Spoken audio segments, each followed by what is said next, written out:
It's a rainy day here in Cowboy Land, and I wanted to break down a card for you today. Probably the breakout card of the set. And no, it is not Darkrai EX. It is not Cyrus. It is not a lot of the cards you might think it is. I want to talk to you about Magnezone. This is going to be a little different look for one of my videos here. I just want to talk a little bit about what is going on with this card, why you are seeing it in so many decks, and how it really became a star almost out of nowhere. I know a lot of people looked at a lot of big stuff in this set kind of the day we got all the leaks, and I don't know if everyone really clocked how valuable this thing would be. So why is this everywhere? And why did this Darkrai deck, or a version of this, become the thing? Let's just take a look at this really quick. This is Magnemite, the new one. This is Magneton, coming from Genetic Apex. Magnezone, the brand new card. Darkrai, a couple of Druddigons, Pokeballs, Pokemon Communication, Giant Cape, Rocky Helm, Professors, Sabrina, Cyrus, Leaf. You could see a few different permutations of this, right? You could see this with more Leafs. You could drop a Sabrina. You could drop a Rocky Helm and do more Capes. You could add a Kangaskhan, etc., etc. But you're seeing a version of this deck become very, very popular in the meta. And don't get me wrong, Darkrai is actually an extremely good card. I think Nightmare Aura is phenomenal, just being able to do damage as you are powering this thing up, it being basic, it's easy to get out there. So there are a lot of really nice things going on with Darkrai, but the big thing with this deck, it feels like, is the Magnezone. And you're seeing Magnezone everywhere. You're seeing Magnezone with Darkrai, you're seeing Magnezone put into water decks, you're seeing Magnezone with fighting decks, you're seeing Magnezone with Cresselia, you see Magnezone all over the place. And when you look at the card, you would go, well, that seems pretty good, but why is this so unbelievably popular right now? And I want to go through that with you here. So let's talk about Magnezone, and then let's talk about why this is so powerful in pocket right now. Of course, with anything, the popularity of Darkrai Magnezone, it's going to crush for a little while, people will counter it, etc., etc., but it's still a very good deck, that much is for sure. And here are a few reasons. So let's talk Magnezone. 140 HP, really solid. Now, this is not an EX Pokemon, obviously, you know that. 140 HP, pretty solid. This is the same HP that we have with Darkrai, Lapras EX, Cresselia, Pikachu has 120. Of course, Pokemon I'm talking about, there are a lot of basics, right? Charizard has much more, Venusaur has much more, Gyarados has more. So this is a stage 2, which requires you to get this card online, and that is why it has, 140 HP. But that is a solid amount of HP, especially when paired with things like Giant Cape. You can survive a lot of hits from your opponents.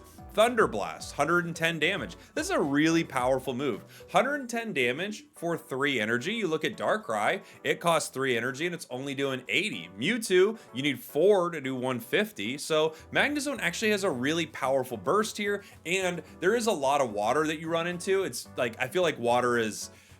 it was pretty popular right at the start of Space-Time, and then it's tapered off a little bit, but water really popular, so you get a nice weakness there. You can do 130, right?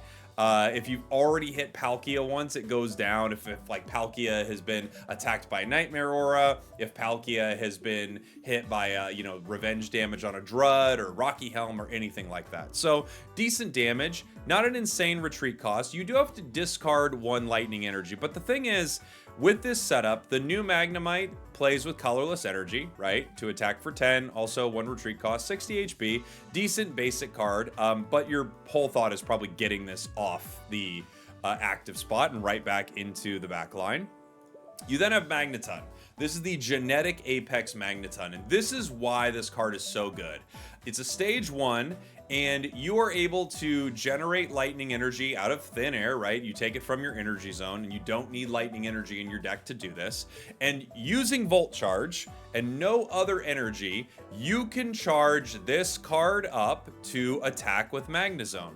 And one of the things that you have in pocket is you have a very small number of turns to power your cards and make decisions as to how you're going to fight, right? A single misplaced energy a lot of the time can be the difference between winning and losing a tough match. Now, if you flip 4 heads on a Misty, GG's. But a single misplaced energy can be pretty rough. The amazing thing about this combination right here is you have a strong card, not unbelievably strong, but a pretty dang strong card that is completely self-sufficient. That is one of the amazing things about this combination, right? Magneton, originally it needed 4 lightning energy, or excuse me, 4 energy, but if it was charging up itself, it needs 4 energy to do 60 damage. It has 80 HP, so it's getting cracked by most things, right? It's okay, fine, but being able to sit on your bench, charge up, fully by itself, requiring no other energy, and then you can bring it in with 140 HP, 160 with a cape, and do 110 damage. And if you just throw 2 lightning energy on this, you could throw another dark energy to hit again if you need to discard 1 lightning energy, right? You also could, I guess, power it up with multiple dark energy, but what will most likely happen is you hit your stage 1, you play your Magneton, right? And then as soon as you do that, you will Volt Charge. The following turn, you will Volt Charge again. If you want to attack that turn, you can put Magnezone on it right there and attach a Dark Energy. So it attacks extremely fast once you have that combination online. And in pocket, you only have so many turns where you can power a specific card. That's the big thing. Like with decks, it feels like you have a couple options with decks. You either have a few big EX Pokemon, right, who are each giving away 2 points, or you have a lot of non-EX Pokemon, each one giving away 1 point, or you run a combination like this, which is set up to be giving away possibly 1 point with something like Drud, giving away another point with something like Magnezone, and then giving away a final 2 points with Darkrai if you have to like look at how this deck would ideally let its points go when it is losing, right? And I think that's really important. It's self-sustaining. You set it up, you don't have to think about what you are doing with it. It sets up actually really fast. Magneton charges, the next turn charges again. You can throw Magnezone on it right there. You can wait 1 more turn. All the while, you are fully free to fight and power up other cards. It's the reason you'll see a Darkrai deck like this. You get to put all the energy you want on Darkrai. You never have to stress about powering something else. And you could see Magnezone and this setup in a ton of other decks. It works really well, in my opinion, with things like Darkrai EX, where you don't have to fish through the deck for a lot of its, like, you know, evolution line, right? It's just a basic card. And while you're powering this, you're doing damage. And the whole time, again, you're just setting up Magnezone essentially for free. So this is using a classic Drud wall right here that we saw a lot in Mythical Island. And this deck has been doing really, really well. I'm going to show you a match with it and kind of go through why this deck is doing so well. But again, it's not just about Darkrai. This card is seeing play in so many other decks. And I think the more things we see like this in the future, you're gonna just see so many cards like Magnezone that are insanely splashable. You can put them in anything. And I wanted to take a second to talk to you all about it. I'm sorry if there wasn't enough happening in the video while it was going on, but it's just a really cool thing that has happened, and it's created some really cool decks as well, even outside of this. But this is the reason it works so well. And I kind of wanted to go through that because I bet some people are scratching their head a little bit hearing so much about Magnezone. But that is why Magnezone is just really crushing it right now and being used in a ton of decks. So to show you what this looks like in a match, I'm just going to throw my Magnemite here. Not an amazing start for us, running into a water deck, running into a Garchomp deck, which is actually going to be pretty interesting. That's really fun. They could get a good line here. Garchomp is one of those fun decks. They have a Drud wall. We can have a Drud wall. We can Drud wall if we want to. We're going to see what their energy generation looks like as we start to get ready for our first turn here. Obviously, Professors can grab us some of what we need. We have Darkrai. We have Cyrus. We can Pokeball as well. We have a Pokemon Communications in this deck. I can attack with Magnemite here, or I can just power Darkrai. The nice thing is I could put my Rocky Helmet down right now on Magnemite, just so if they decide to, attack me, they're going to take some damage. And I don't even mind making that play, just to dissuade Gible from doing anything here. I think most likely what's going to happen is Gible is going to retreat back to the bench, but we already put some damage on it. So we have Cyrus ready to go. Don't need to put my Darkrai down right now. And I'm going to use my Professors. I'm going to hold this Darkrai also, because ideally we want to use our communication here to fish the rest of Magnemite out of our deck. Let's see what our opponent decides to do. They go straight into Gabite. They have 2 water energy here, so they're kind of in trouble, right? they're going to need to retreat, I would say. They could play Garchomp, but the water energy allocate, it's just like water's not good for them. If they go water fighting, that would be quite good for them. But that's part of the problem with Dragon decks in general. I was playing Garchomp yesterday on stream, and you just have issues like that, right? It's unfortunate. Other Magnemite, not what we need, but it's another good one that we can use Pokemon communication for. We pull Leaf, we pull Giant Cape. I will go ahead and take one of these and send it back to the deck. I think Magnemite's fair. I don't need it. I could send either Magnemite or Darkrai. Would be totally fine. We'll see what we grab here. We end up grabbing Magnezone, which is actually a really good pull for us. So again, you power Magnezone. We now get to Volt Charge right in their face, right? And I get to continue to stack energy on Darkrai EX, dealing damage to Gabite. Right now, they're in a scary spot. You know, we could absolutely KO them in multiple ways here. I can Volt Charge, I can switch out. I just have a lot of options. We're not even getting what I would consider to be a fantastic start for this deck. You know, we don't have our Drud Wall, but we have a few things going on that are pretty good. Our opponent's now in a lot of trouble. With the energy generation, they're probably actually just bricking here, which is unfortunate for them. But, you know, some decks don't have that level of consistency. If they let me hit Garchomp here, it's over, so they're going to need to retreat. Or they go down. Oh, they can do Giant Cape. That works too. Giant Cape gives them one more turn. And they're going to look for something in their deck. I'm not sure exactly what they're looking for, but one thing is for sure. They don't have the energy they need, so regardless of what they're looking for, they're in trouble, you know? We've got Sabrina here.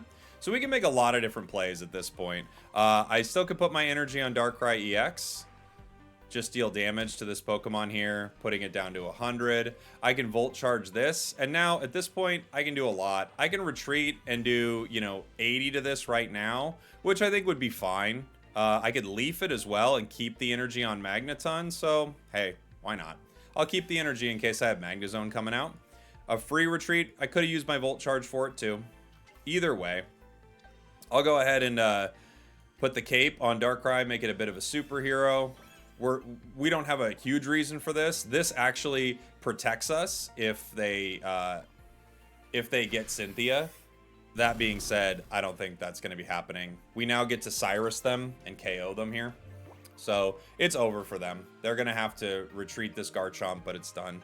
And this just, I mean, shows the power of Darkrai here, obviously. And it also just shows how nice it is to have a card that powers itself, which is Magnezone here. And unfortunately, it really does just... showing this match was just giving me an opportunity to talk more about this deck. But obviously, we also get to have an interesting conversation about Dragon decks and how they can be pretty rough, right? So they do have their fighting energy coming up. They're going to need to... I'm guessing they've got another Garchomp here. That's how they're kind of like positioned. And now we have Magnezone. So again, with Magnezone, we Volt Charge. We keep Volt Charging on our Magnezone here to keep as much energy as we can. We are going to put one more energy on our Darkrai so that the Nightmare Aura picks up the KO. Right? Garchomp goes down. Now, if they bring in Gabite, we are able to KO it with Magnezone. They didn't bring it in, but we have Sabrina, so we get to play around it, which is going to be the end of the game for them. The 80 damage won't KO them, but the Magnezone will, right? And we already have that set to go. Again, fully has powered itself. Thunder Blast, and now their deck is just in shambles. I don't think there's anything they can do. Just Druddigon. We're not running into the most meta thing right now. We're just running into a random deck here. GG. But yeah, that's just an example of how amazing it is to have a good EX card doing this good chip damage, but you can replace Darkrai with lots of things and a card that is fully self-sufficient with a massive burst. It's really, really strong. GG's, buddy. And now, like I said, you do see more permutations of this, right? So this is Sneaky Lee with a little Magnezone that I've seen. I think I saw this on a tournament recently doing pretty well. I can't remember if I switched a few cards out here or not. But this was like, I love Hitmonlee, so I'll probably be playing a version of this today, messing around with it a bit. I hope you like this deep dive. Let me know what you think about me kind of like really hopping in and exploring one particular card or one particular meta aspect a little more. Thank you all for watching. Thank you for listening. Yeehaw to you and yours. I'll see y'all next time. We did it.